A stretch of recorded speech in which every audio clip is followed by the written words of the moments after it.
Alors, j'ai le plaisir de poursuivre le programme de la première journée de notre colloque annuel pour fêter la Journée internationale de la francophonie vers un monde pacifique, résilient et durable pour l'année 2024.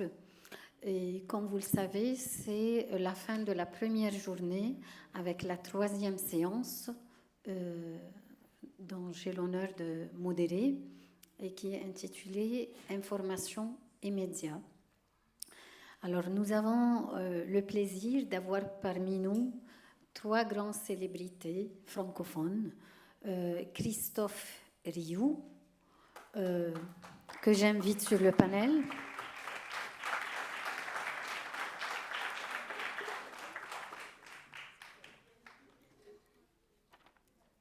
Iciel Dauphin-Tien de l'Université Senghor.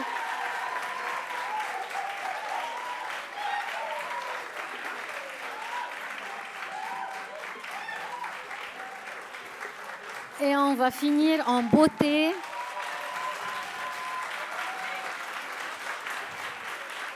oh là! On va finir en beauté avec notre très cher acteur égyptien Tamer Farag.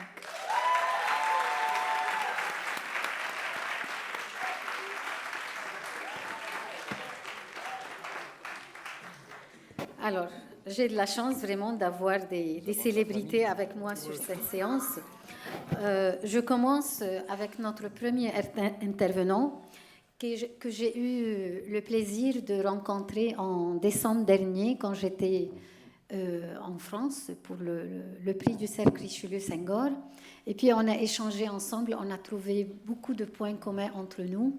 Et le voilà parmi nous aujourd'hui pour notre colloque. Il va intervenir aujourd'hui et aussi il va animer un autre atelier le dimanche prochain, le 3 mars, à la Bibliothèque d'Alexandrie, sur l'audio digital. Alors ça, c'est juste pour vous donner une petite idée.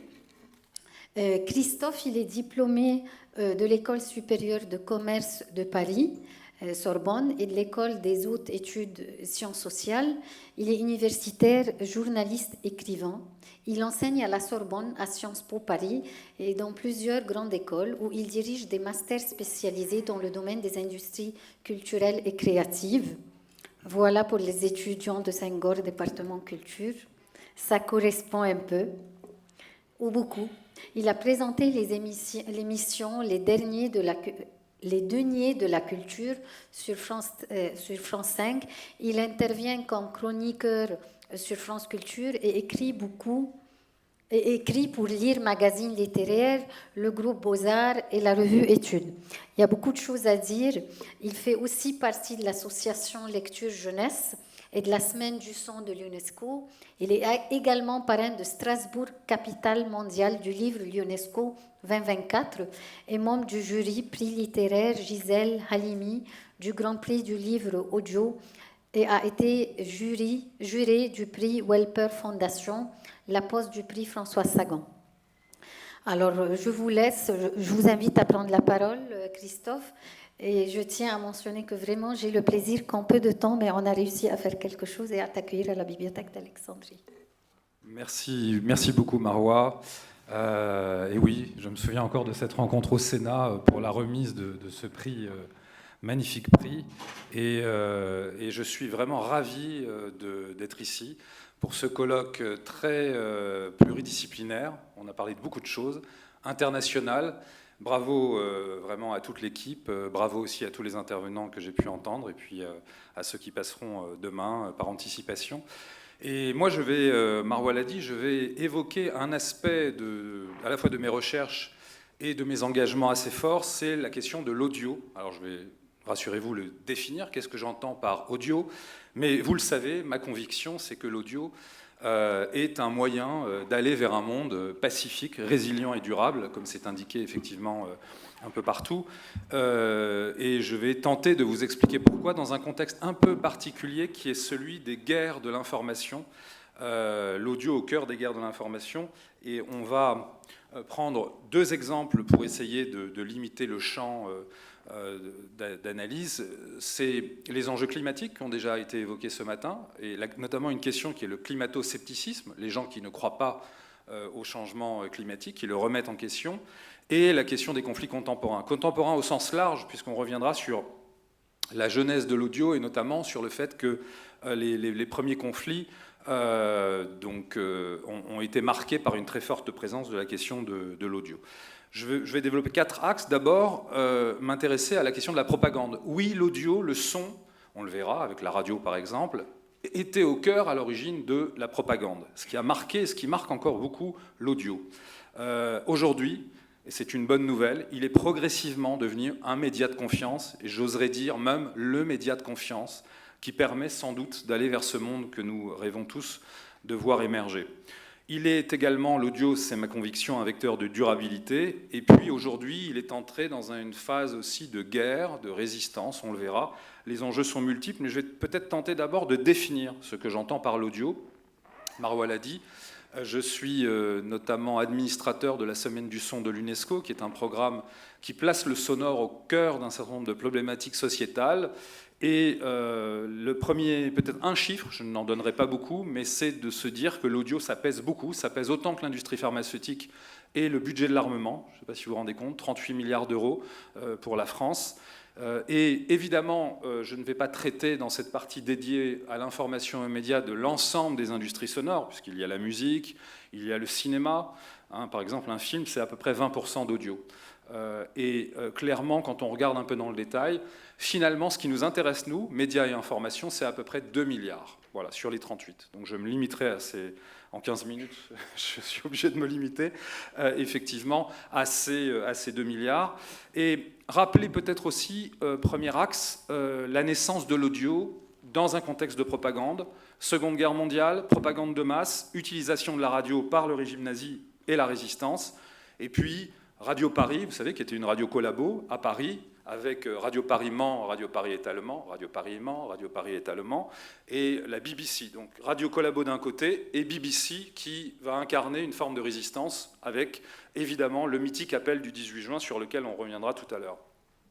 La guerre froide, un autre moment qui peut rappeler d'ailleurs des contextes contemporains, affrontement Est-Ouest, Radio Free Europe et Radio Liberty, ça c'est côté américain, et Radio Moscou, c'est côté russe. Donc rien de nouveau sous le soleil, les guerres de l'audio, les guerres de l'information existent depuis très longtemps, soit pendant la Seconde Guerre mondiale, soit effectivement pendant ce contexte de guerre froide, et l'audio a toujours été assimilé à une forme de propagande. Ce qui est en train de changer, ce qui a changé progressivement et qui est assez fascinant dans ce domaine de l'audio, c'est que peu à peu, on est passé d'une vision, d'une perception de propagande à la confiance. On était dans une guerre des récits, on est en train d'assister depuis quelque temps à un retournement, l'audio devient très crédible, on est peut-être en train de changer de modèle de société aussi, vous l'avez peut-être ressenti, on a vécu dans le rétinien pendant des millénaires, c'est-à-dire on était obsédé par les images. Aujourd'hui, le son a une place de plus en plus importante dans nos vies. Les jeunes générations écoutent énormément de podcasts, par exemple, pour ne donner qu'une illustration. Le sonore est en train de créer une vraie révolution. Alors ça, c'est un fait important parce que ça peut se voir dans le cerveau. Et vous le savez, beaucoup de choses se passent dans nos cerveaux, reptiliens, limbiques. Et quand vous regardez les cortex, le cortex visuel et auditif, ça, vous avez deux façons d'appréhender les choses, vous vous rendez compte que les circuits du visuel et de l'auditif ne sont pas tout à fait les mêmes, mais qu'il y a des correspondances et qu'il y a des zones qui sont activées, qui font qu'aujourd'hui, d'après les analyses les plus récentes, et notamment celles qui sont plutôt américaines, venant notamment de l'université de Berkeley, on sait aujourd'hui que le son a un impact émotionnel parfois plus fort que les images. Ça, c'est une vraie rupture. Vous connaissez sans doute le syndrome de Stendhal, ce choc esthétique ressenti face à une œuvre d'art, au point de défaillir, voire de mourir, comme dans La recherche du temps perdu, avec le critique d'art Bergotte, face à une œuvre. On peut se demander si le son n'est pas en train de remplacer le visuel. Et aujourd'hui, la trace émotionnelle du son est devenue déterminante. Et c'est à corréler aussi avec un deuxième aspect, le deuxième axe, c'est que l'audio est en train de devenir le média de la confiance. Tous les autres médias sont soupçonnés, mais la radio échappe à ça, c'est fascinant. Le podcast échappe aussi à ça. Les livres audio, vous savez, ces livres qu'on écoute, qui ne sont pas des livres pour les nuls, des books for dummies, comme on dit parfois aux États-Unis, sont vraiment des livres avec une création, avec un contenu spécifique. Eh bien aujourd'hui, cet audio donne confiance. On a une étude sur la confiance qui a été menée en Europe, c'est l'Union européenne de radio-télévision qui l'a menée. Et je vais vous donner quelques exemples. Alors les études sont en anglais, donc effectivement c'est en anglais, mais en gros vous voyez que la radio par exemple caracole en tête, puisqu'on a 56% avec la seule radio, donc on a le score le plus élevé pour la radio, alors qu'on remet en cause la télévision, qu'on remet en cause la presse, qu'on remet en cause les médias sociaux et les réseaux sociaux, et donc le sonore échappe un petit peu à tout ça. Donc on a ce qu'on appelle un indice de confiance, où la radio est au meilleur niveau. Donc ça c'est plutôt une bonne nouvelle, de considérer que les médias audio et sonores aujourd'hui ont une cote de confiance forte, parce que ce sont des bons moyens d'apporter de l'information pour aller vers un monde pacifique, résilient et durable. Si vous regardez une carte de l'Europe, on ne l'a pas encore fait sur d'autres continents, mais on y travaille. On a un projet notamment autour de l'Afrique. Et c'est vrai qu'en Europe, en bleu, c'est la radio. C'est la domination, l'hégémonie de la radio. La radio est considérée comme le média informationnel par nature, par essence. Regardez les audiences. Moi, il se trouve que j'interviens sur Radio France régulièrement. Regardez les audiences de Radio France qui montent de manière spectaculaire. L'audiovisuel public, et notamment la radio, est incarné ou incarne parfois cette dimension. Alors tout en ayant parfois aussi des discussions qui peuvent se poser sur la perception de certains sujets ou de certaines thématiques. Le podcast, il faut aussi en dire un mot, il y a une étude qui s'appelle YouGov, qui date de 2023, et la bonne nouvelle, c'est que les jeunes, parce que là on touche la Gen Z comme on dit, la génération Z, ou les millennials, là, on remarque que 43% d'entre eux écoutent des podcasts pour s'informer. C'est plus que le divertissement. On pensait que c'était pour s'amuser. Non, c'est pour s'informer. Bonne nouvelle, si vous investissez le podcast, vous pouvez sans doute toucher les jeunes générations et leur donner des informations importantes pour aller effectivement vers un monde pacifique, résilient et durable. Ça, c'est un point assez essentiel. C'est aussi l'audio un vecteur de durabilité. Ça milite presque pour le changement climatique parce que ça permet de lutter, on le verra, contre le climato-scepticisme. C'est la force notamment d'un phénomène qui est en train de se développer qui s'appelle l'écofiction. Vous savez, toutes ces fictions et parfois non-fictions écologiques. Alors ça, désolé pour la francophonie, mais c'est vrai que la matrice était américaine, donc on parlait de cli-fi aux États-Unis, la climate fiction. Mais aujourd'hui, on peut parler d'écofiction et remplacer le terme de cli-fi ou de climate fiction par l'écofiction. Ça passe par des podcasts et des livres audio. Ces récits de l'écofiction font des cartons en vente, en librairie ou sur les sites divers et variés. Tout ça n'est pas nouveau. Il y a une forte sensibilité à l'écofiction qui existe depuis les années 70, et notamment un film que peut-être vous connaissez, Soleil Vert, qui est une sorte de dystopie où effectivement les questions alimentaires qu'on a évoquées tout à l'heure se posent, puisque évidemment on ne peut plus nourrir la planète, et donc on va trouver un moyen que je vous laisse imaginer, mais l'image est assez explicite, pour continuer à nourrir cette planète, et ça passe par une solution un peu radicale.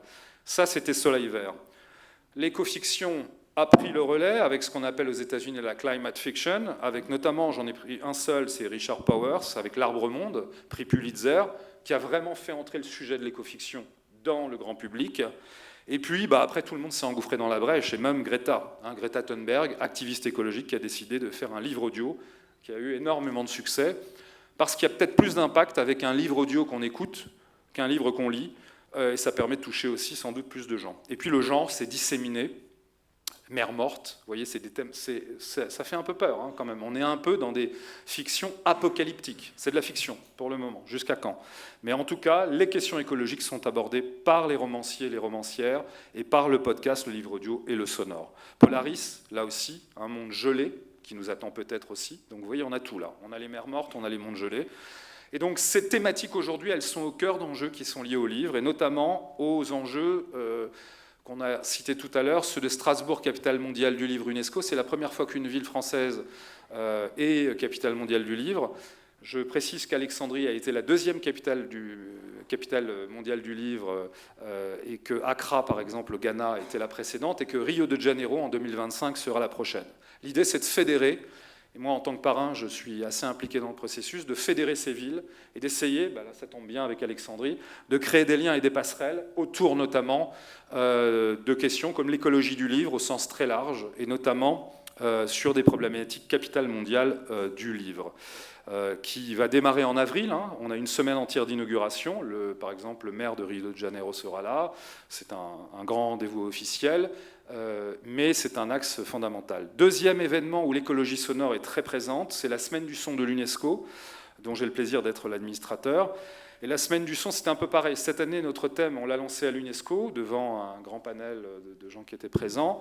Et l'idée, c'est que l'écologie sonore sera au centre de nos réflexions. Là encore, on reconnecte le son et l'écologie et la durabilité. Et on l'a fait en lançant c'est la deuxième, mais on a fait finalement 3 éditions, avec une première édition 0 à la Bibliothèque nationale de Tunis, en lançant une semaine du son de l'UNESCO en Tunisie qui a été développée pendant le sommet de la francophonie à Djerba en novembre 2022, et avec le soutien des alliances françaises, de l'Institut français et de l'Organisation internationale de la francophonie.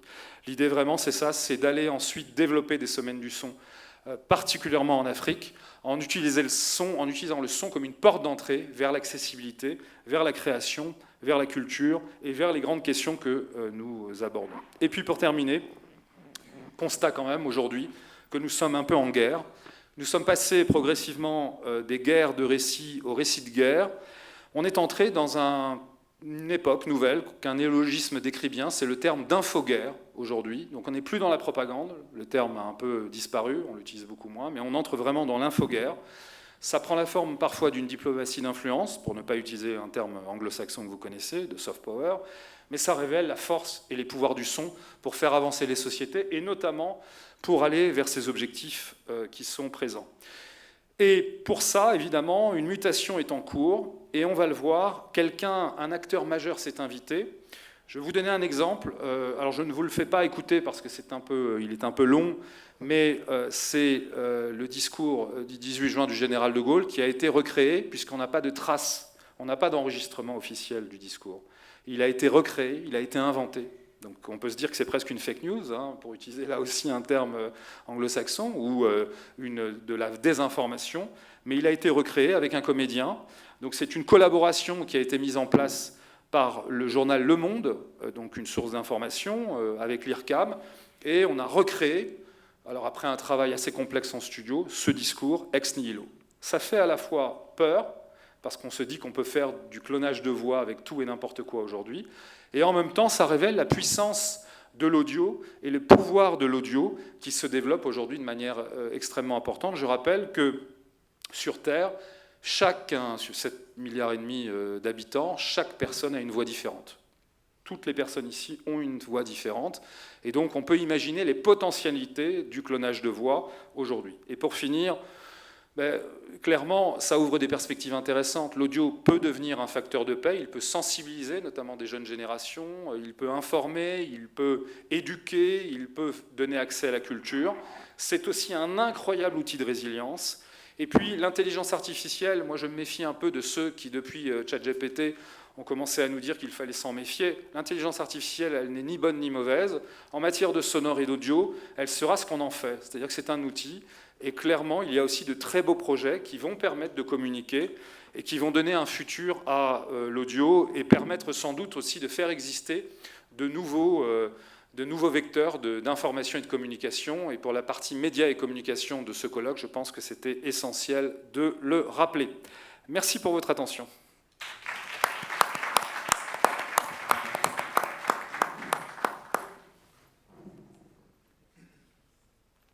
Merci Christophe pour cette excellente présentation. Au début, quand je me demandais qu'est-ce que tu vas parler sur l'audio, j'ai trouvé que vraiment c'est un monde très vaste, et très important, très riche. La radio, peut-être cette génération, elle n'a pas trop l'habitude de suivre la radio comme à l'époque.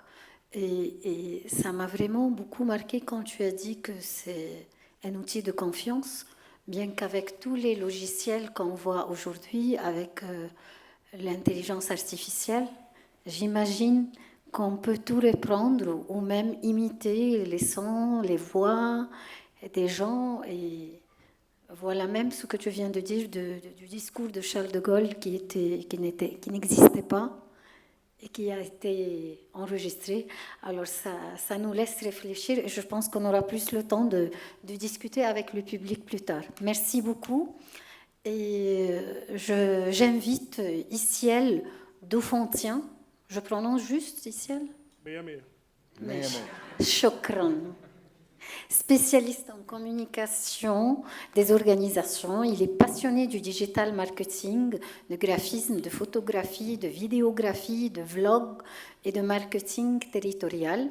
Il est diplômé en communication des organisations à l'Institut des sciences de l'information, de la communication et des arts de l'Université de Lomé et en management des médias à l'École supérieure de journalisme de l'Université de Lille. Il est membre de l'Agora des professionnels de la communication, une association de communicants experts des questions institutionnelles, sociales, politiques et environnementales. Iciel est formateur en communication de crise et en communication sur les projets partenaires. Alors j'invite Iciel, qui est d'origine de Togo, de venir présenter sa présentation. C'est vrai tout ça, tout ce qu'elle a dit là, c'est vrai? Répète, mais je n'ai pas entendu.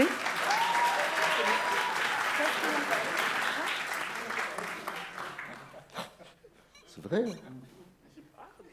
C'est elle qui dit, c'est pas... Non, Ben, je sais, mais c'est... T'as vu son titre, c'est toute une fois. Bon, bonjour, bonsoir à toutes et à tous. Alors, sans protocole, je vais y aller.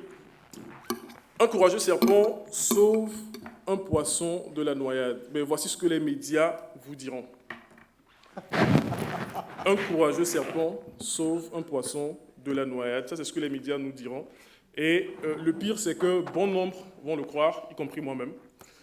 Bon nombre vont croire cela. Et c'est un peu cela qui donne un peu de la force des médias. Donc, j'ai préféré commencer la présentation ici. Et ce n'est pour rien qu'on qualifie les médias, tout ce qui est presse, et puis l'information du quatrième pouvoir. Donc, c'est quand même un pouvoir assez dangereux, si on peut le qualifier ainsi. Parce que c'est un pouvoir quand même qui a ce mérite-là de pouvoir manipuler, selon moi, tous les autres pouvoirs. Donc, via les médias, on peut avoir de l'impact sur tout ce qui est judiciaire, exécutif et puis législatif.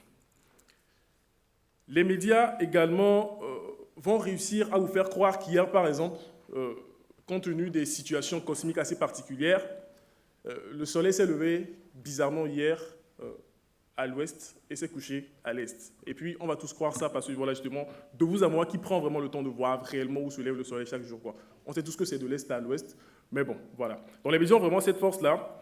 Et pour ouvrir une petite brèche sur la Libye, donc, les médias ont présenté, quand même, disons, Kadhafi comme la personne à abattre. Alors, aujourd'hui, je ne saurais dire si c'est vraiment la personne à abattre, mais on voit tout ce qui s'est passé après, en Libye. Je pense que les Libyens, quand même, se posent la question si c'était vraiment la personne à abattre. En tout cas, les médias ont réussi à nous présenter ce monsieur-là comme vraiment, c'était vraiment lui qu'il fallait combattre. Pour vous montrer la force des médias, je vais vous parler aujourd'hui de l'information, comment gérer l'information, comment manipuler plutôt l'information en temps de crise. Mais ce qu'il faut savoir, c'est qu'avant la crise ou avant tout ce qui est guerre, instabilité, il y a ce qu'on appelle la paix. Donc nous allons parler d'abord de comment manier l'information en temps de paix. Un temps de paix, c'est un temps de stabilité, c'est un peu ce que nous vivons actuellement. Disons qu'il n'y a pas de crise notoire, tout va bien, vous n'allez pas vous perdre. Okay. Et ça, c'est la stabilité. Et en période de stabilité, il convient de se donner des armes, d'accord, de se doter de ces armes-là pour pouvoir préparer la guerre, pour pouvoir mieux affronter la guerre. Alors, comment cela ça se passe? C'est à plusieurs niveaux. Prenons d'abord un niveau qu'on peut qualifier de niveau micro, donc c'est chacun à son niveau. Donc, qu'est-ce qu'on doit faire? C'est la culture, c'est cette culture de vérification de l'information qu'on doit avoir, parce que comme nous l'avons vu, l'information peut nous faire croire des choses. Et comment est-ce qu'on arrive à dissocier le bien du faux et à tirer notre parti de ce jeu-là? Ça, c'est à notre niveau. Maintenant, au niveau des médias également, les médias doivent apprendre cette culture-là, comment passer la bonne information. Aujourd'hui, le journalisme, malheureusement, n'est plus, disons, ce qu'il était, ou s'éloigne quand même de tout ce qui est éthique, déontologie. On fait vraiment du journalisme aujourd'hui parce que, bon, justement, on a besoin de vivre. mais sans toutefois prendre en compte tout ce qui est respect de l'éthique et puis de la vérification de la véracité de l'information. On va prendre un outil, ou plutôt un réseau qui est quand même assez simple, que tout le monde a, j'imagine, donc c'est WhatsApp. Alors cette culture que vous devez avoir au quotidien, cette culture de vérification de l'information, ça passe bien sûr par les réseaux sociaux et puis par tous les autres canaux également. Mais prenons WhatsApp. Lorsque vous recevez un message sur WhatsApp, là j'ai mis une capture à l'écran. Lorsque vous avez ce message, la seule flèche qui pointe vers la droite vous indique que le message a été transféré une seule fois. Et lorsque cette flèche-là est doublée, ça veut dire que le message a été transféré plusieurs fois. Et la mise à jour de WhatsApp envoie même, vous avez une mention désormais qui vous dit, voilà, lorsqu'un message est transféré plusieurs fois, c'est précisé dans le message que c'est transféré plusieurs fois. Alors, un message qui est transféré plusieurs fois ne veut pas forcément dire un message qui est vrai, vous vous en doutiez. Et au contraire, il convient quand même de vérifier l'information avant de pouvoir relayer de notre côté. Ça, ce n'est pas l'habitude qu'on a.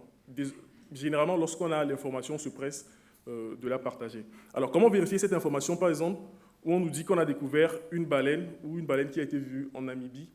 Déjà, la baleine, il s'agit d'une baleine bleue, donc d'office, qui ne peut pas être en Namibie.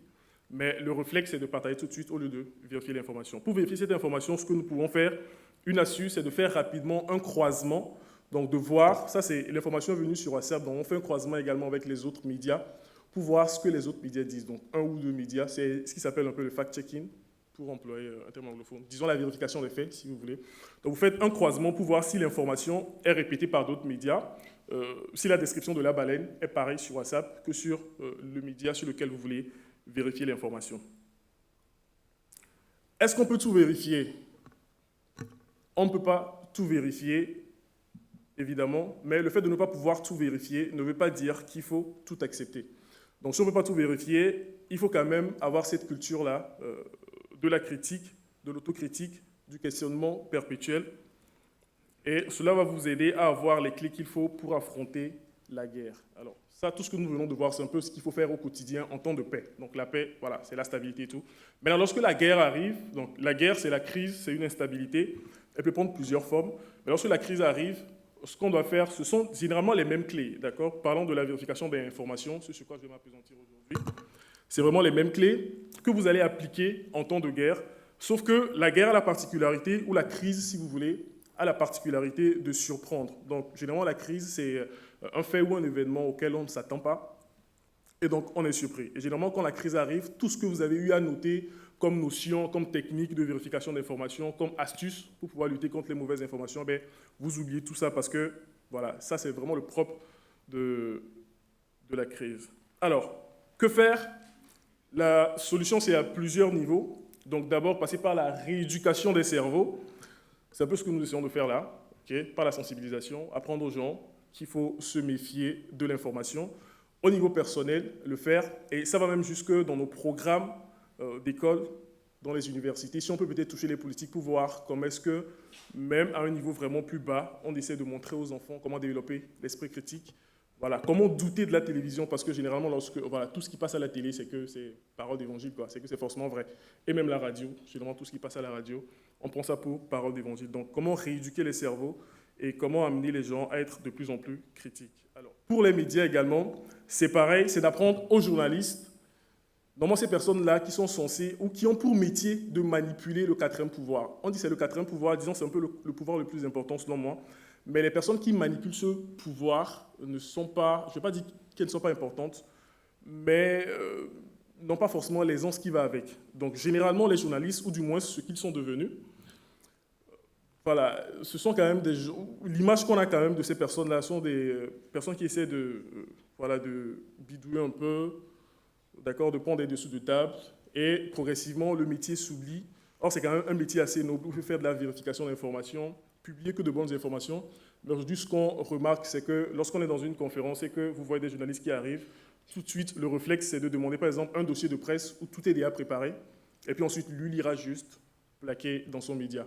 Or, de base, ce n'est pas vraiment ce qu'il faut, donc c'est vraiment le journaliste qui doit lui-même faire ses recherches, ou du moins, lorsqu'il prend le dossier de presse, il doit réadapter cela à la ligne éditoriale de son journal ou de son magazine. Ça touche également les États, parce que, disons que les États participent également à cette prolifération de tout ce qui est fausse information. parce que justement, les États parfois ont des ambitions et passent par les médias pour manipuler un peu la masse. Donc, d'où l'intérêt d'être informé, de savoir d'office que tout ce qui passe à la télé n'est pas forcément vrai, ou toute information qu'on reçoit sur n'importe quel canal n'est pas forcément la bonne information. D'accord? Alors, presque à la fin, là je vois que je fais 8 minutes, donc je vais vous prier, je ne pourrais pas terminer, sans ça j'ai failli ne pas venir aujourd'hui. Ouais, j'ai failli ne pas venir parce que voilà justement, un drame s'est produit à Lomé, où un orphelinat a pris feu, avec 80 morts.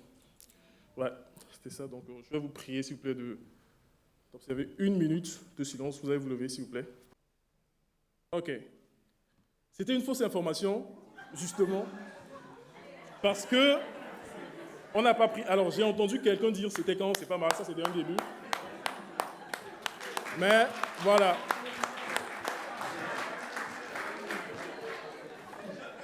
C'est la preuve. Donc, c'est la preuve que tout ce qu'on reçoit comme information pour la gestion de l'information en temps de paix, que vous avez reçu, lorsque la crise survient, c'est tout autre chose. C'est-à-dire vous oubliez tout ce que vous avez reçu et tout de suite on se jette, on ne vérifie plus l'information parce qu'il y a les émotions qui se mélangent, etc. Alors, là, c'est 10 minutes. Je vais finir. Donc ça, c'était ce que j'ai prévu partager avec vous. 10 minutes ne pourront pas suffire pour qu'on parle de la communication de crise ou de la gestion de l'information. 10 minutes. Donc 10 minutes ne pourront pas suffire pour qu'on parle de tout ce concept. Il faut un DU, il faut un master, il faut des certificats sur le long terme.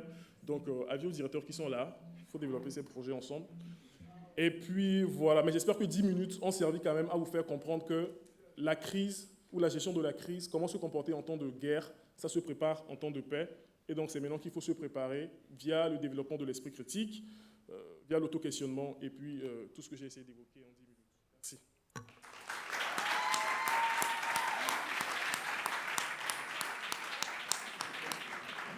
Bravo.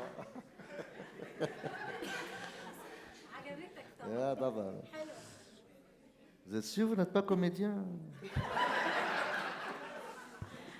Alors, la bonne information que tu t'appelles Iciel, alors merci Iciel, et la mauvaise information qu'on t'a cru et on s'est mis debout, mais on ne savait pas, on pensait que tu étais sérieux parce que tu es à la bibliothèque d'Alexandrie et c'était un colloque.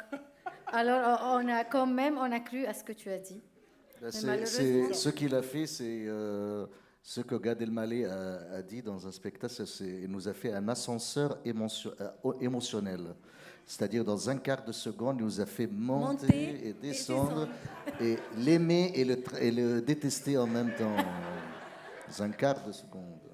Alors, merci beaucoup, Iciel, pour cette bonne présentation. Et j'ai le plaisir d'inviter avec nous notre cher acteur égyptien, Tamer Farag, qui est Caïrote, et qui est né. Caïrote de naissance, pas alexandrin. Hein. Il est né en 1975. Oui, c'est pas carotte. Caïrote, c'est pas la carotte. Voilà. Alors, il a étudié à l'école des pères jésuites au Caire, puis à la faculté de tourisme et d'hôtel, section guide francophone. Il est diplômé, passionné par l'histoire et a commencé à réaliser son rêve d'être guide égyptologue pendant 15 ans. Et puis, passionné par la comédie, joignant le théâtre à la faculté, il a obtenu un diplôme de scénario et de mise en scène de la Maison culturelle du cinéma au Caire. Il a achevé son métier de guide et a décidé de réaliser son rêve et devenir un acteur à travers le stand-up. Inspiré par Gad Elmaleh et Jamel Debbouze, il est parti à Paris pour étudier cet art, rentrant en Égypte en 2010. Il est devenu parmi les comédiens pionniers de stand-up en arabe et depuis, il s'est intégré au monde de showbiz comme écrivain et comédien à la télévision. Bienvenue pour la deuxième fois avec le CAF. Merci. Bon, bonsoir. Bon, ravi d'être avec vous aujourd'hui, avec un public francophone de différentes cultures. Et comme ma chère docteur Maroua m'a présenté, mais bon, je veux bien me présenter correctement un tout petit peu. Alors, pour commencer, j'ai un prénom qui est très connu et bien facile pour les francophones. Alors, je m'appelle Tamer. Je suis désolé, ben voilà. Mes parents m'ont appelé comme ça, ils ne savaient pas que je serais francophone un jour. Et ben voilà, ça tombait mal, que j'ai travaillé qu'avec des francophones, alors je suis désolé, mais bon, je m'appelle Tamer. Alors vous êtes priés, s'il vous plaît, à faire très bien attention à votre tonalité de voix quand vous m'appelez. Et surtout, demain soir, pendant le concert, si j'ai réussi à chanter et ça vous plaît, attention à ne pas crier mon nom. Ta mère! Voilà. Bon, affaire conclue, donc on s'est mis d'accord sur ce sujet. Et donc,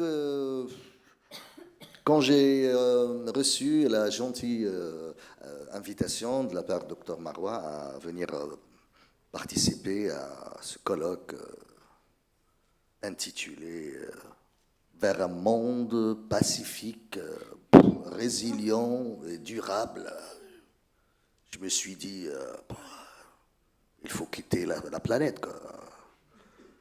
La seule solution pour avoir un monde pacifique, résilient et durable, c'est que les êtres humains quittent la planète. Ben voilà, qu'est-ce que je viens vous dire alors? Et bon, donc, j'ai bien accepté cette gentille invitation. Je suis venu aujourd'hui et j'ai assisté aux quelques séances avant. Et là, j'ai trouvé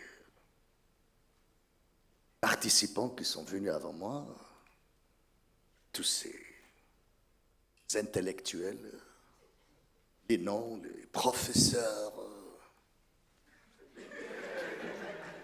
Putain, vous avez vu le titre de chacun? Il a une phrase comme titre. Moi, je suis un comédien, quoi. Voilà. Un comédien, voilà.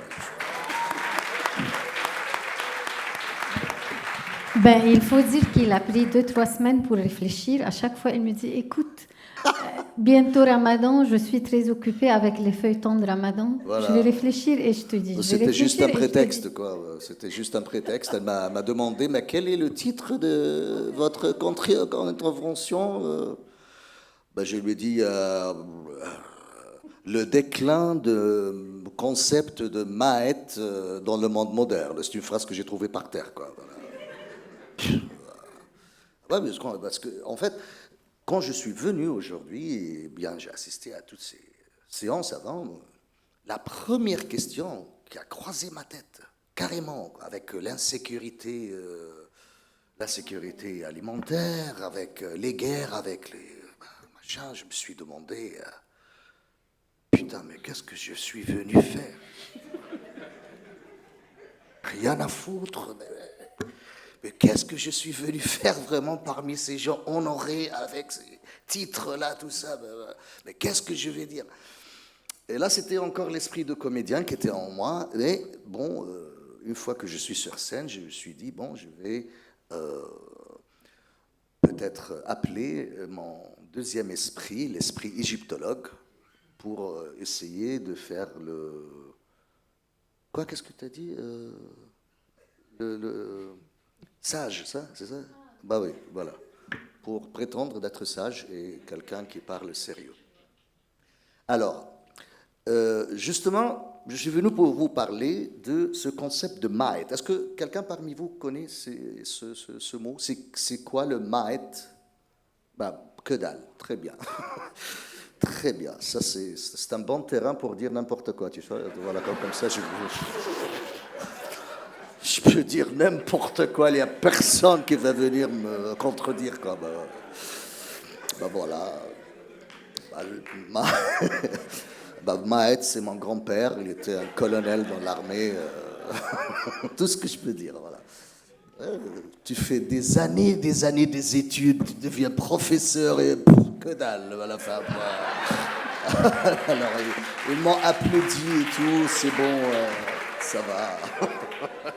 C'est vraiment, hein, tu vois. T'as fait tout un discours et le petit truc de la fin là, ils ont applaudi une fois, c'est tout. Bah voilà, tu vois, là c'est 5 fois jusqu'à présent. Et j'ai rien dit encore. Hein. Là j'ai pas percé le sujet encore, hein, tu vois. C'est juste de n'importe quoi. Voilà. Voilà, c'est ça. Pour un monde pacifique, résilient et durable, faut dire n'importe quoi. Voilà. Les gens aiment le n'importe quoi, voilà. Le public aime ça, voilà. Et ça, c'est justement ce que le CICL était en train de dire, voilà, tout à l'heure. Attention au n'importe quoi. Attention au n'importe quoi. Bon, revenons à notre sujet. C'est quoi le Maët? Le Maët, c'est une des déesses de la mythologie ancienne égyptienne. C'est la déesse de la paix, la justice, la vérité, le bien en général. Et justement, ma contribution est intitulée « Le déclin du Maët dans le monde » parce que c'est ce qui se passe aujourd'hui. Réfléchissez un petit peu. Qu'est-ce qui nous manque vraiment dans le média, dans les infos, dans le monde d'aujourd'hui pour avoir un monde pacifique, résilient et durable? On a besoin d'un Maët. On a besoin de mettre ce concept dans notre vie, de raciner la vérité, la justice, la paix dans notre vie, dans notre média, dans nos infos. Parce que comme tout le monde, tous les prédécesseurs là ont dit qu'on manque de vérité dans nos médias et dans nos infos. Et justement, dans la vie en entier, on manque de justice. C'est ça ce qui a fait c'était quoi l'insécurité alimentaire, voilà. C'est chaud, hein, ce sont des sujets, je te jure, des paroles, mais d'où ils sont sortis tout ça? Ben voilà. Et la déesse Maët a été prise comme déesse de la justice, de la vérité, avec cette forme de femme, déjà. C'est pas un homme, est-ce que vous avez remarqué ça? C'est pas par hasard qu'on a des dieux hommes, des dieux femmes, des déesses femmes chez les anciens Égyptiens. Tout avait une raison. Parce que la femme est connue par ce côté émotionnel. Il y a les émotions chez la femme qui sont un peu plus que chez l'homme. Parce que la vérité et la justice a besoin d'émotions. C'est pas seulement la tête qui doit travailler, il faut aussi le cœur travailler. Si on veut vraiment régner la justice, c'est pas seulement l'équité, c'est pas seulement l'équilibre, il faut avoir un peu de sens. C'est pour ça que cette déesse était présentée sous la forme d'une femme. Une femme qui porte une plume sur la tête et avec des ailes.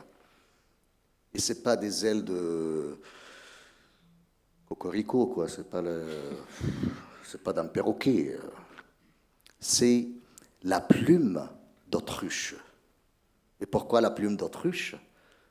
Parce que on a récemment prouvé, ou bien trouvé, que la plume d'autruche est la seule plume d'oiseau où tous les poils sont égaux et de la même taille.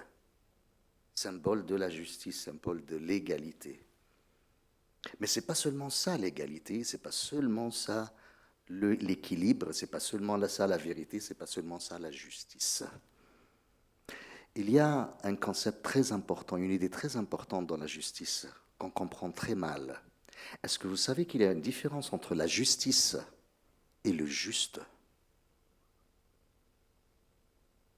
Juste. Ah.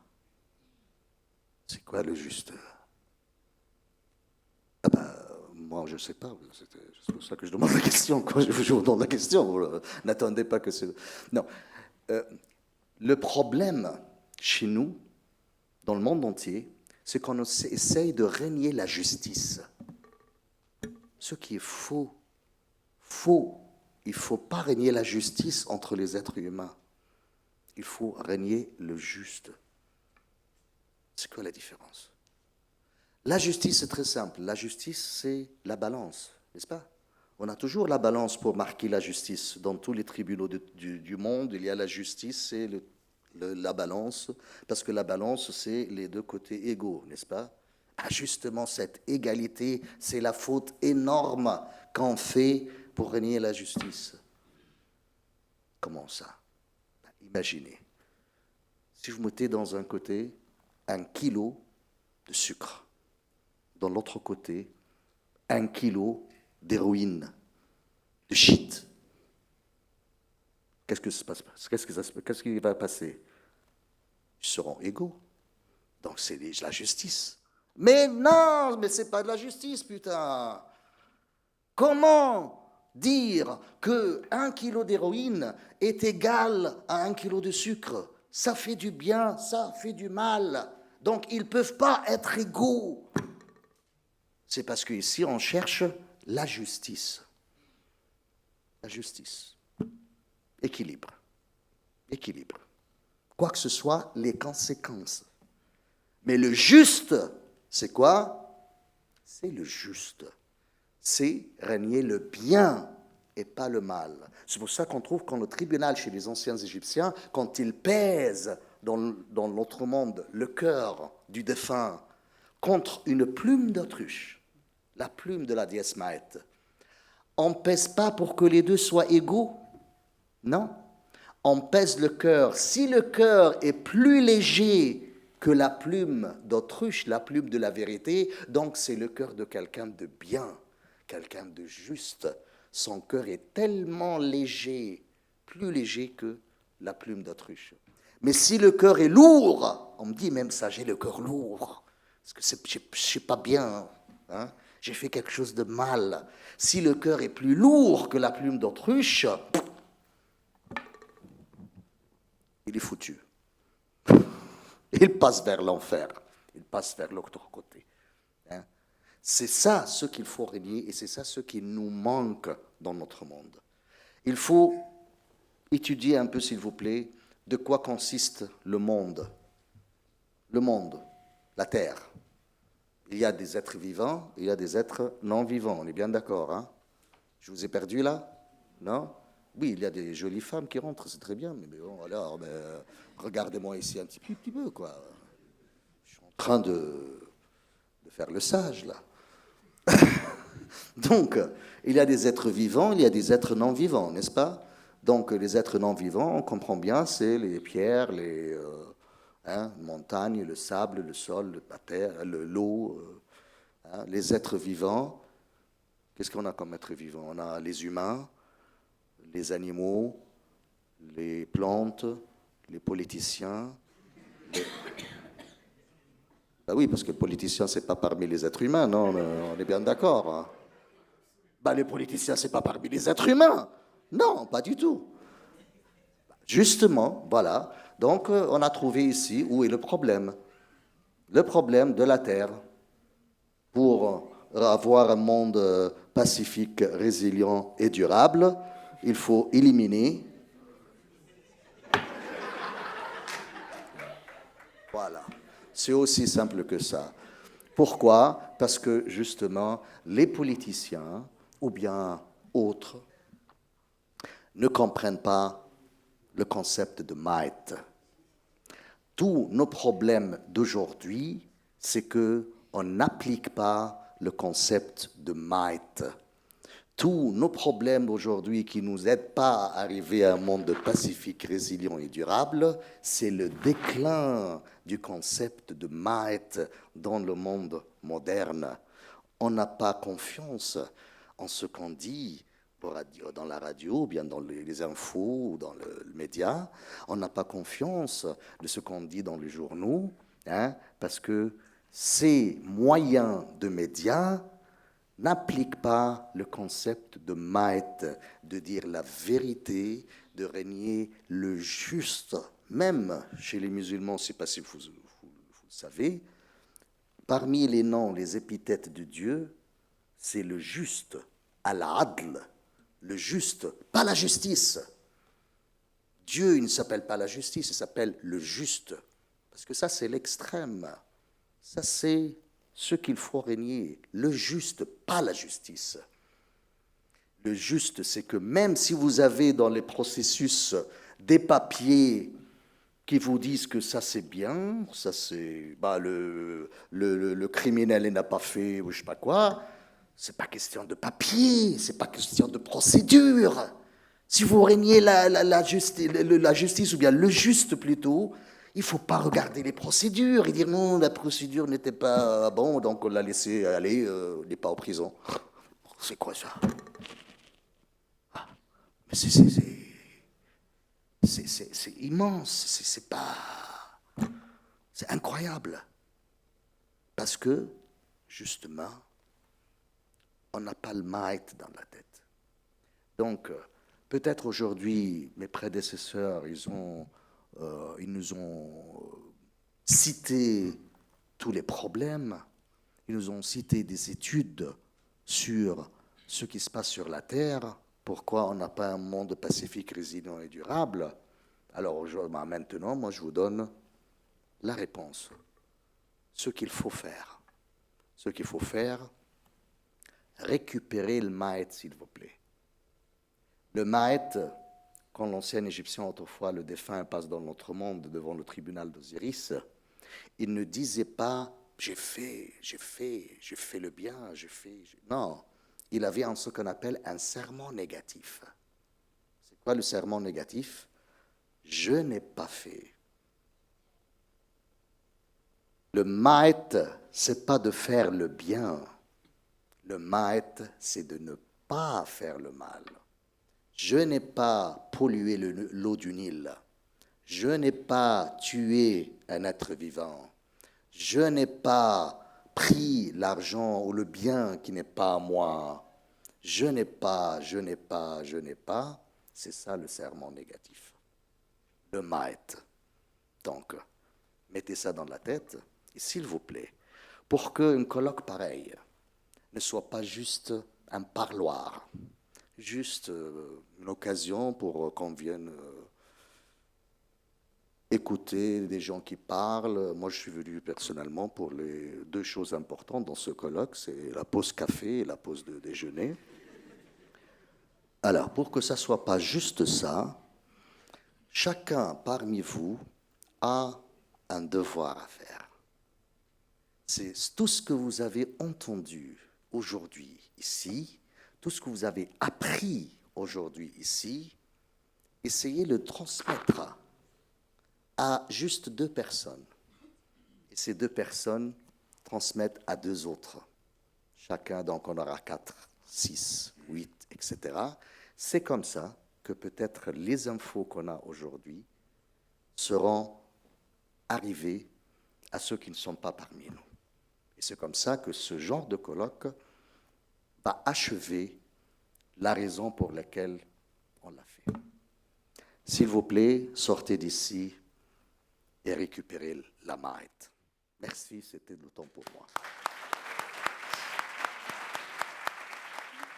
Merci beaucoup, Tamer, Voilà, juste Tamer, que ça soit un tout pour petit la présentation de la déesse Maït.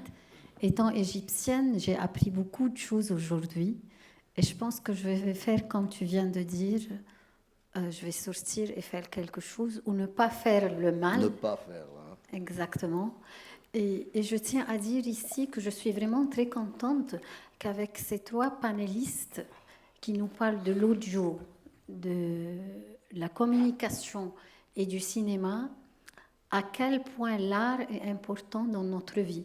Même si je suis d'accord avec toi, avec les panélistes, les professeurs et tout ça, c'est un peu scientifique, mais ça se continue et c'est le rôle de l'art d'apporter l'info, de transmettre les messages d'une manière un peu plus parlante, communicante, touchante, artistique.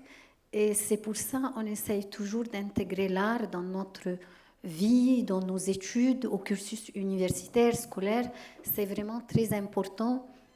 Tous les différents types d'art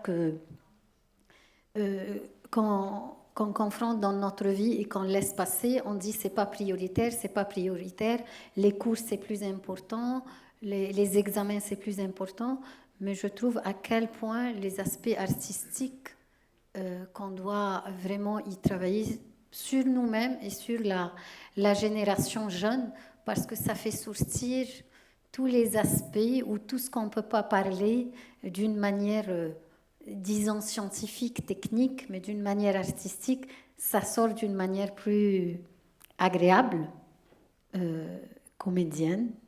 Alors, je te remercie et je remercie tous les panélistes aujourd'hui présents. Et on a le temps d'ouvrir le débat avec le public. Si vous avez des questions, des commentaires, des messages que vous allez sortir avec pour transmettre aux autres, qu'est-ce que vous voulez partager avec nous? Du dessert. Des desserts? Ah, la troisième, ok. Alors, je vous demande de vous présenter au micro, s'il vous plaît. Monsieur, s'il vous plaît. Madame derrière, et puis vous. Excusez-moi. Bonsoir tout le monde. Merci infiniment pour cette séance de clôture de la journée qui est très très intéressante. Je voudrais poser une question à Monsieur Rioux et deux questions à Monsieur Etiel. Pour ma question, je voudrais vous poser une question. Alors, vous avez plaidé pour l'hégémonie du son au détriment de l'image. Donc, que dites-vous des propos qui vous disent une image vaut 1000 mots? Oui, alors, en fait, je ne plaide pas pour l'hégémonie de l'image, pour l'hégémonie du son, mais je trouve qu'il mérite de retrouver une place après des millénaires d'obsession rétinienne. C'est-à-dire que les images ont complètement envahi nos vies et par rapport au sujet, à la thématique, c'est vrai que la question de l'information passait de manière quasi systématique par l'image. Et peu à peu, le son, quand la technologie sonore s'est développée, a commencé à devenir une alternative. Le son apporte une autre expérience de perception. On le voit avec des études aussi sur le cerveau.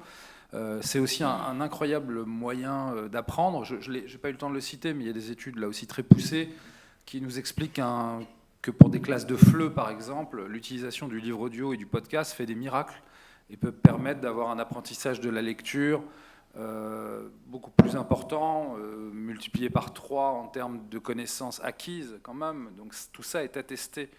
Donc je plaide plutôt pour un nouveau regard sur le sonore, si j'ose dire. Vous voyez, le problème du son, c'est ce que je viens de dire, c'est qu'on en parle beaucoup avec des éléments visuels. Et simplement contrebalancer un peu cette obsession du rétinien, de la rétine, et redonner une place à l'écoute. Parce que aujourd'hui, dans un monde, on l'a dit beaucoup, pacifique, résilient et durable, cher ami, bon. On ne s'écoute plus. Et donc, retrouver le sens de l'écoute, le sens du dialogue. Je précise aussi que ce n'est pas que...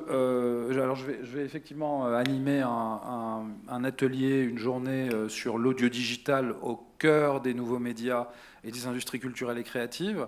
Mais l'idée, c'est que je ne souhaite pas limiter l'audio à son contenu digital. Je pense aussi qu'il faut s'interroger sur la place qu'a la lecture publique dans nos sociétés, sur la place que, par exemple, l'art de la disputatio qui date du Moyen-Âge. En fait, à la Sorbonne, dans le grand amphi de la Sorbonne, on a monté des événements où on a fait venir des lycéens et des collégiens de différentes écoles privées et publiques, de banlieues en zone urbaine sensible et des collèges, en ce moment on en parle beaucoup en France d'ailleurs, plutôt privilégiés, et on leur a demandé de débattre, vous savez, l'art de la disputatio, qui nécessite d'écouter les paroles de la personne qui est en face. Vous regardez les émissions de télévision aujourd'hui, en live, en direct, enfin toutes ces chaînes 24/24, les gens ne débattent pas, ils s'invectivent la plupart du temps. Il faut retrouver le sens de l'écoute, et la disputatio au Moyen-Âge nous expliquait que dans la structuration du propos, on devait reformuler les arguments de l'adversaire, hein, qui d'ailleurs n'était pas forcément un adversaire au sens opposition, mais en tout cas, dans la mécanique de la disputatio, on devait respecter l'autre et sa parole. Donc voilà, moi je milite plutôt pour un audio pacifique, résilient et durable, serein, avec une écoute. C'était d'ailleurs le thème de l'écoute l'année dernière, était notre thème à l'UNESCO quand on a fait notre semaine de lancement à l'UNESCO, parce qu'on est parti d'un constat, aujourd'hui les gens ne s'écoutent plus. Voilà. Voilà, donc c'est plutôt ça. Je ne dis pas qu'il faut brûler les images, devenir iconoclaste. Non, je dis que le son doit retrouver la part qu'il mérite. C'est comme l'odorat, vous savez, pendant des millénaires, on a vécu sur un rejet de l'odorat. Les odeurs étaient mauvaises. Et puis un jour, on a découvert qu'il y avait de bonnes odeurs, en fait. Il y a un historien que j'aime beaucoup qui s'appelle Alain Corbin qui raconte ça très bien, le miasme et la jonquille. Comment les bonnes odeurs ont envahi nos sociétés et le parfum est devenu une industrie. Mais avant, on a vécu sur des millénaires où ce qui se sentait, c'était infâme, c'était animal en nous. Les philosophes décriaient l'olfaction. Il faut faire le même travail avec le sonore qui mérite mieux et qui mérite d'être plus écouté, si j'ose dire. Voilà. Merci beaucoup. Je vous en prie. Alors, ma deuxième question pour vous, Monsieur Étienne. Pour vous, vous avez intitulé votre intervention « Manier et gérer l'information en temps de crise ». Pourquoi en temps de crise? Et ça, c'est la première question. Deuxième question, vous avez aussi favorisé à faire réfléchir notre esprit critique. Donc, étant un bon communicateur, si jamais vous avez une audience qui vous démentit, quelle sera votre réaction? Merci. Alors, je pense que je vais commencer par la dernière. Donc, si j'ai une audience qui va en contradiction avec ce que je dis, c'est ça, ben, j'accepte et puis ensuite je vais vérifier ce que l'audience dit. Ouais, je pense. Si vous aviez raison. Ça se saura de toutes les manières. La vérité ne se cache pas. Donc, voilà. Ça va se savoir après, quoi. Mais dans le moment, je vais pas aller en contradiction avec l'audience parce que l'audience, c'est beaucoup de personnes. Je vais pas être en conflit avec... voilà. J'accepte et puis ensuite, voilà. En tout cas, la vérité se saura. Pourquoi en temps de crise? Parce que c'est en temps de crise que rien ne va en temps de crise. C'est-à-dire, quand il y a la paix, tout va bien, d'accord? Mais ce que je dis, c'est qu'en temps de paix, il faut se doter des armes qu'il faut pour affronter la crise. D'accord? Parce que c'est en temps de crise que tout est perturbé. Tout ce qui paraît logique est perturbé. Peut-être qu'on n'arrive plus à prendre des voitures parce qu'il y a une catastrophe. On n'arrive plus à téléphoner parce qu'il y a coupure d'Internet. Okay? Il y a pas mal d'États aujourd'hui quand même qui coupent Internet pour régler de façon drastique des solutions.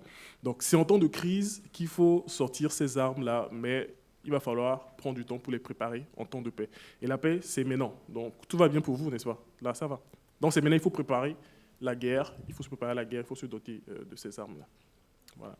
Si vous me permettez d'intervenir là sur ce sujet, parce que Marianne demandait, donc je ne vais pas rester comme ça sans rien faire. Ça ne se fait pas.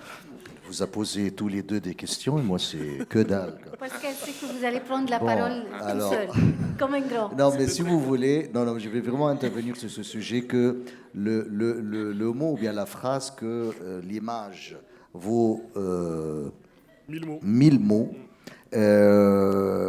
Faut faire attention à ces phrases qui sont devenues un peu anciennes, c'est-à-dire sont devenues des idées toutes faites. Parce qu'avec le monde d'aujourd'hui, il faut renouveler un peu notre esprit et nos phrases de sagesse. Il faut les changer parce qu'avec l'intelligence artificielle, par exemple, on n'a ni confiance en mots, ni confiance en images. Pas seulement intelligence artificielle, mais regardez, si on change l'angle de prise de photo, ça peut donner une autre chose. Donc, dans le monde d'aujourd'hui, on peut ni avoir confiance en mots, en images, en paroles. N'ayez confiance qu'à vos parents seulement, après avoir reçu les résultats de l'ADN. Sinon, on n'a pas confiance.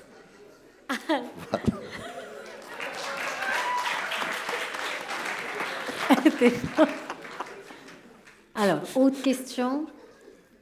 Oui, monsieur? Il y avait le monsieur ici. Alors, ah oui, oui. Après, monsieur voilà, le professeur. Oui. Okay. Merci aux trois panélistes, c'était très intéressant. Itiel nous a fait vivre une situation pas très nette, mais c'était très intéressant. Audio, maniement et gestion donc, de l'information en crise. Et j'ai beaucoup appris. Maët. Voilà. Maët, oui, voilà. Excellent. Ma question, ou ma réflexion pour ma question, enfin, Itiel notamment, mais les autres également, c'est le maniement et la gestion de l'information en période de crise. Moi, je viens d'une région du monde où on a des crises spécifiques, la crise sécuritaire notamment. Et parmi les éléments qui déchirent actuellement, on va dire, la communauté ou les populations, il y a la gestion de l'information. Si en temps de paix, idéalement, la liberté d'expression d'une part, ou la liberté du journaliste, ou même de communication était reconnue, qu'en est-il en période de crise? Notamment dans les crises sécuritaires comme vivent certains pays.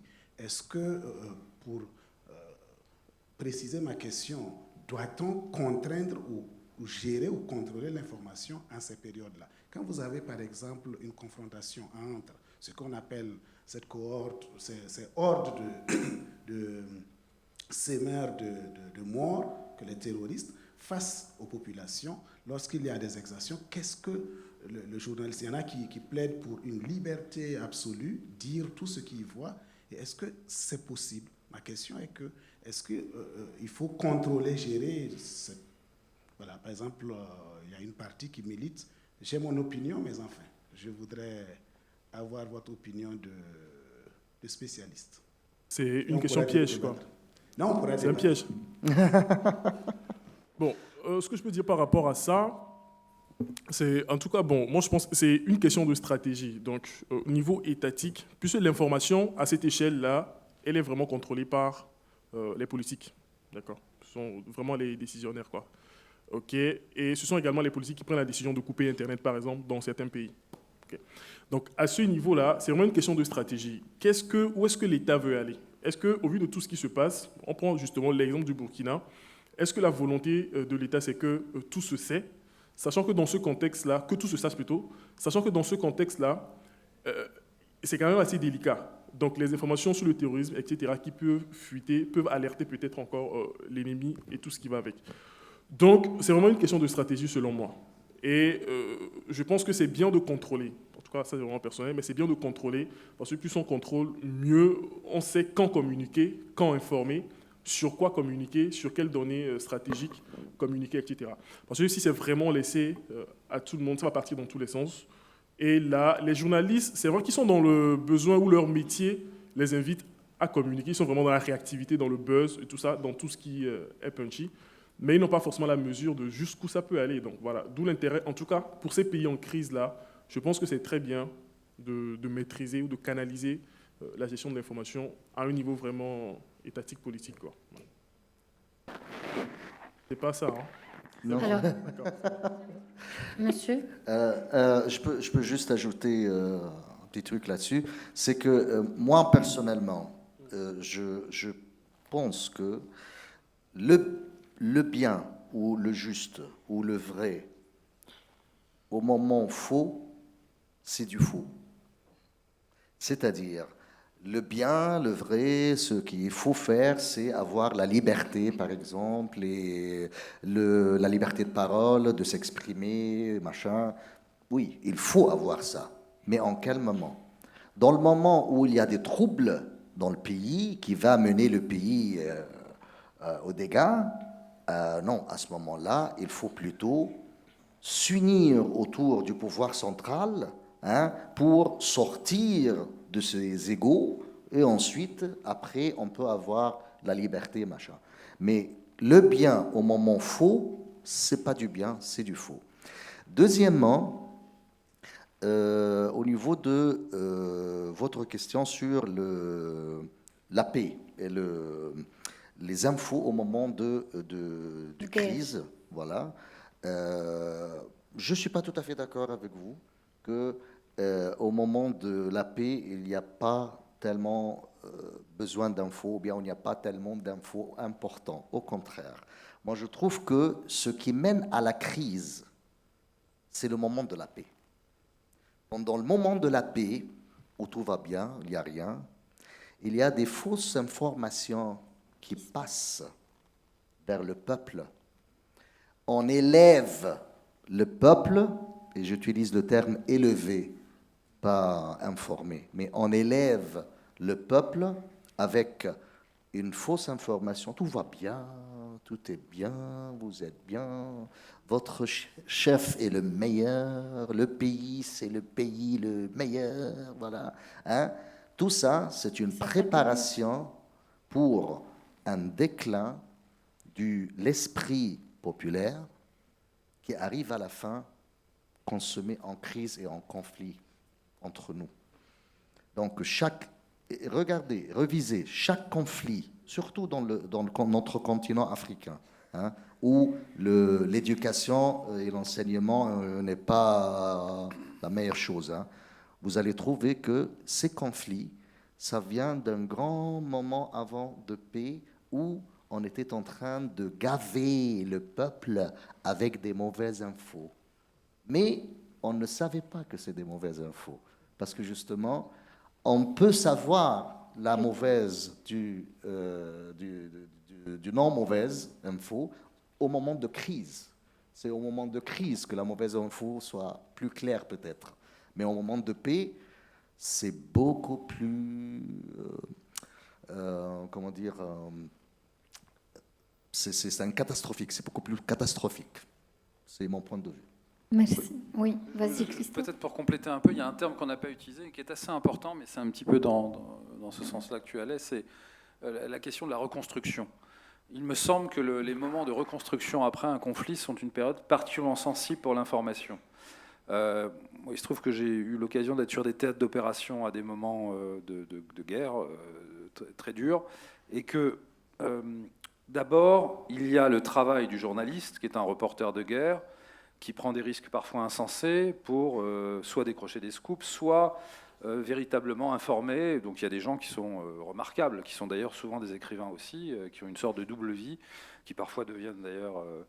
ont des vies très, très, très compliquées, et même dévient à un moment et prennent des risques terribles. Parallèlement, il faut voir que les belligérants et parfois même les forces qui sont installées ont souvent des départements ou des cellules qu'on appelle les PSYOPs, les opérations spéciales, qui consistent à écrire la guerre et à la scénariser.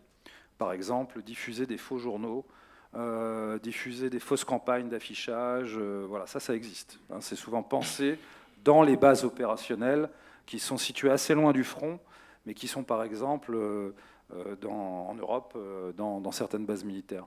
Et puis, il y a le temps de la reconstruction. Et là, c'est un peu ce que tu évoquais, c'est la zone de tous les dangers, parce que c'est le moment où on prépare la paix, donc on ne prépare pas la guerre cette fois-ci, on prépare la paix, mais la vraie reconstruction, elle se fait pendant la guerre. Moi, ce qui m'a frappé la plupart du temps, c'est que des cellules spéciales préparaient la reconstruction, parce que c'est là que les gros contrats arrivent. Et donc il y a des pays qui sont un peu spécialisés dans le domaine. Et clairement, cette zone-là, c'est une zone de tension maximale pour l'information. Et il y a un autre moment aussi, c'est les élections. Les élections, pour avoir suivi aussi ce sujet, des élections, l'arrivée d'une forme de quasi-démocratie dans un pays disloqué, c'est aussi un moment où la désinformation est maximale. Et là, le curseur, il est...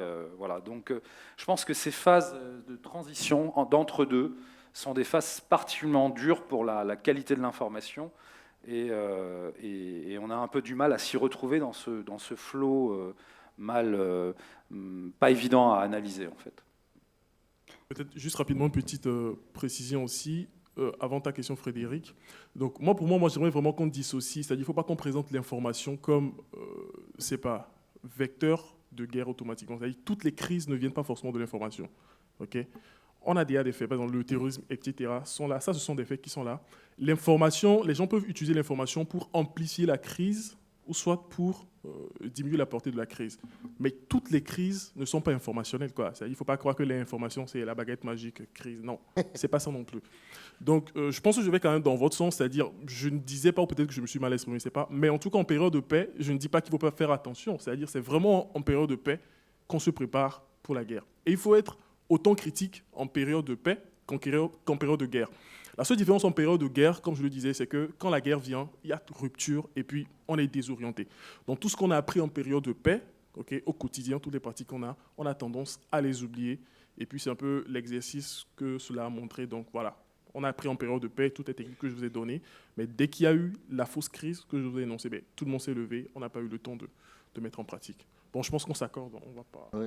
C'est des frères. Hein. On passe à la question. On va sortir ensemble et okay, tout. Présentez-vous, s'il vous plaît. Je suis Frédéric Zoundi du département culture de l'Université Senghor. Je suis en management des entreprises culturelles Alors, ma question, c'est en lien avec l'audio et aussi avec les médias en général. Je vais revenir sur, en général, ce dont on a discuté. Et on parle aussi d'audio en lien avec les conflits contemporains. Rien qu'hier, on en parlait en classe avec et les grandes puissances qui redirigent les canaux de communication, disons les médias vers l'Afrique, notamment la Chine, la Russie, avec, il ne faut pas oublier la France, les médias RFI et France 24. On voit tous ces contenus qui sont redirigés vers l'Afrique.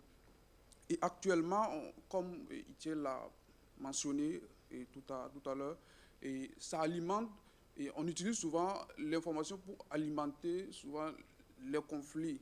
Et ça, en Afrique, on le voit, et bon, les politiques accusent souvent les médias, et on a vu récemment au Burkina et au Mali, on a supprimé, ou disons, on a fermé RFI et France 24 et d'autres médias et français, si on peut le dire. En fait, ma question, c'est de savoir quelle doit être réellement la posture de l'Afrique face à ces médias ou à cette communication du Nord, pas seulement disons du Nord vers le Sud. Comment nous devons réagir? Quelle posture est-ce qu'on doit avoir face à ces médias ou à cette posture de l'Occident? Merci. Tentative de réponse, je pense que la réponse est plus ou moins claire. Il faut que l'Afrique ait ses propres médias. Donc, c'est-à-dire, un média occidental ne pourra pas parler au nom de l'Afrique. Je suis désolé, mais RFI France 24 parle au nom de, je ne sais pas, d'où ces médias-là viennent. Okay. Donc, tant que l'Afrique n'aura pas ses propres médias, des médias pour parler au nom de l'Afrique, on va toujours subir plutôt ces éléments que tu as évoqués, d'accord? Mais pour le moment, ça c'est vraiment un long processus, quoi, d'accord? D'ailleurs, il faut que les Africains s'accordent entre eux, qui va porter le nom du média, la question du leadership, bref, on a beaucoup de problèmes entre nous, ok? Où l'ego doit monter, on doit travailler sur nous-mêmes. Ensuite, avoir un média qui puisse s'imposer comme les médias occidentaux, mais en attendant, on a quelques clés, donc on ne va pas fermer la porte peut-être aux autres médias. Ce n'est pas ce qui a motivé le Burkina. Le Burkina a ses raisons. Mais malgré cette fermeture-là, il va falloir éduquer quand même les populations, comme je le dis, donc avoir toujours l'autocritique, se questionner. Lorsqu'on a une information, voilà, de quel média est-ce que ça vient, pourquoi est-ce que c'est ce média qui parle du ci, voilà. Donc vraiment pousser et puis penser en dehors de la boîte, quoi. Voilà ce que je peux et comme tu dis, garder son identité, c'est-à-dire si on a besoin de plus d'expertise au niveau des formations, mais il ne faut pas vraiment copier-coller, il faut vraiment faire sortir les problèmes ou les critiques ou les points de vue de notre continent. Alors, on passe à la question suivante. Oui, rebonjour tout le monde. Donc, Destiny Tiwali, professeur à l'Université du Québec à Montréal, UQAM. J'ai deux questions et je vais terminer par un commentaire. La première question va porter sur les réseaux sociaux. Et peut-être que vous le savez déjà certainement, quand on prend l'exemple du conflit israélo-palestinien, une semaine seulement après le début du conflit, TikTok déclarait avoir supprimé près de 500 000 vidéos et près de 8 000 comptes de diffusion en direct. Monsieur Rioux l'a souligné, les jeunes ont tendance effectivement à écouter de plus en plus, à s'informer via les podcasts, et c'est vraiment positif, intéressant de le souligner. Mais au même moment, d'autres études aussi ont prouvé que les jeunes, les adolescents notamment, ont tendance à beaucoup s'informer via TikTok de plus en plus. Et il y a eu même des études qui ont été faites qui montraient par exemple que sur des sujets tels que la guerre, l'invasion de la Russie en Ukraine, les vaccins de la Covid et plein d'autres sujets polarisants, au moins 20% des résultats de recherche étaient des fake news, étaient des fausses nouvelles. Donc c'est pour vous montrer peut-être à quel point, à quelle ampleur ces réseaux sociaux qui, peut-être au moment des printemps arabes, nous faisait porter cet idéal de nouveaux outils, vecteurs de plus de liberté d'expression, de démocratie, et qui échappaient peut-être à des pouvoirs autoritaires, à des groupes éventuellement, disons, avec des mauvaises intentions. Et donc ma question, c'est de savoir, est-ce qu'aujourd'hui, on considérerait encore les réseaux sociaux comme une véritable source de liberté d'expression, ou au contraire, est-ce que ce ne sont pas devenus le berceau de toutes les théories complétistes, des discours haineux et de la désinformation par excellence? C'est une question que je vous soumets à tous les trois pour ne pas faire de jaloux. Monsieur ta mère. On n'a pas de jaloux. Joli ton de voix. Deuxième question, j'aimerais peut-être, cette question-ci, elle va rendre un peu hommage à un monsieur que j'apprécie beaucoup, qui nous a quittés depuis septembre 2022. C'est un spécialiste des médias, essayiste, il a été ancien directeur de l'IRIS, il s'appelle François Benarioug, que peut-être certains d'entre vous connaissiez, et qui a beaucoup travaillé justement sur la guerre de l'information. Et il expliquait à cet effet qu'il y a différents types de guerres menées au nom de l'information ou à travers l'information. Il parle de guerre par l'information, donc tout ce qui est en lien avec la propagande. La guerre pour l'information, pour affaiblir peut-être l'adversaire, le déstabiliser, etc. Et la guerre contre l'information. Donc ça va englober tout ce qui est lié à des stratégies de désinformation.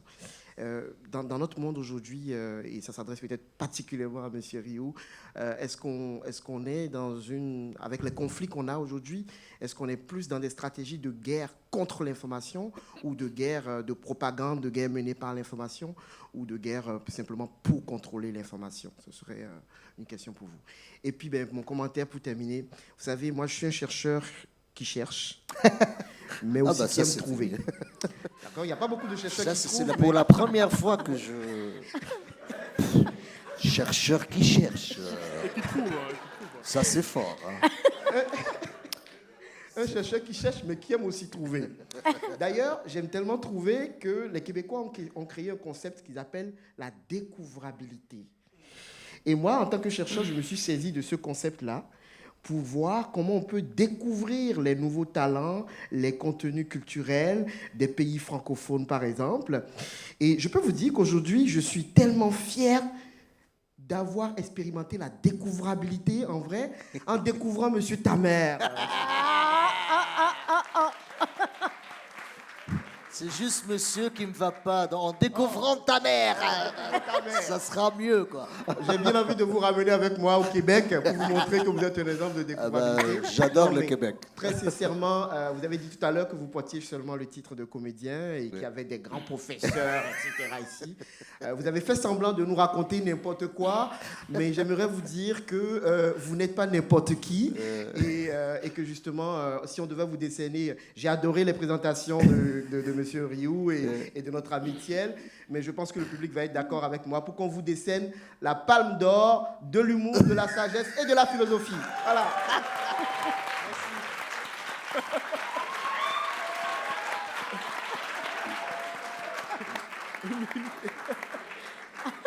C'est l'acteur qui joue maintenant. J'ai oublié les questions déjà.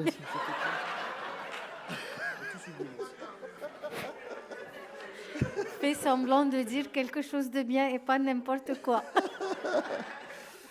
Non, mais c'est juste pour le... Il y a la deuxième question, c'était pour Monsieur Christophe, je crois. C'est tout ce que je me souviens. Mais c'est juste pour la première question. Est-ce que les réseaux sociaux sont... Hein, c'était quoi? Voilà. Bon. Vous savez, moi, j'ai fait à peu près une vingtaine d'années de karaté, des arts martiaux en général. Ce que j'ai appris dans l'art martial, ou bien dans les arts martiaux, c'est que chaque partie de ton corps est un point faible. Je peux l'attaquer. Et chaque partie de ton corps peut être une arme. Une arme. Tu peux donner un coup d'ici, de là, c'est exactement ça. C'est l'exemple du couteau. Vous avez un couteau à la maison. Est-ce que je peux te dire non, tu ne peux pas utiliser un couteau à la maison parce que tu peux tuer avec? Non, mais parce que tu vas couper aussi les légumes avec. Ça ne dépend pas du couteau. Ça dépend toujours de la main qui tient le couteau. Voilà. Iciel? Je ne suis pas sûr qu'il y ait quelque chose à ajouter. Hein. Parfait. Normal. Je vais m'aligner dans le même sens, peut-être pas avec les mêmes mots, mais normal, ouais, c'est sûr. Humilité, sa mère. Donc, je vais sûrement m'aligner dans le même sens pour dire effectivement que les médias, pour moi, les réseaux sociaux, justement, en fait, ce sont des personnes qui détiennent les réseaux sociaux. Et je pense que ça rejoint un peu la question de Frédéric. Donc, voilà, moi, je vais parler pour l'Afrique. Donc, tant qu'on n'aura pas nos propres canaux, nos propres médias, on va toujours subir tout le reste, quoi. Bon, c'est tout ce que je peux dire. Ouais. Christophe. Oui, peut-être un mot sur votre deuxième question, en rendant un double hommage. Alors d'abord, le premier hommage, c'est un hommage au Québec. Je ne l'ai pas dit lors de ma présentation, mais effectivement, qui a le bon goût d'appeler les podcasts les balados. Je trouve que c'est d'une poésie fabuleuse. Et je trouve que merci parce qu'au Québec, vous défendez la francophonie comme personne ne le fait quasiment, et certainement pas les Français. Et je trouve qu'il faut vraiment vous rendre hommage. J'ai animé récemment une journée au Centre national du livre. C'était un bonheur avec nos amis québécois. Vous venez, vous êtes pays invité au Salon du livre Paris. Je trouve que vraiment c'est une bonne nouvelle. C'est ce qui pouvait nous arriver de mieux. Un deuxième hommage, effectivement, à ce spécialiste de la communication que vous avez évoqué et de beaucoup d'autres choses finalement, de l'infocom aussi. Il était partout, de toute façon, on l'a tous croisé. Il était au CELSA, il était à l'IRIS, il était... enfin partout, quoi. Et c'est vraiment une grande perte.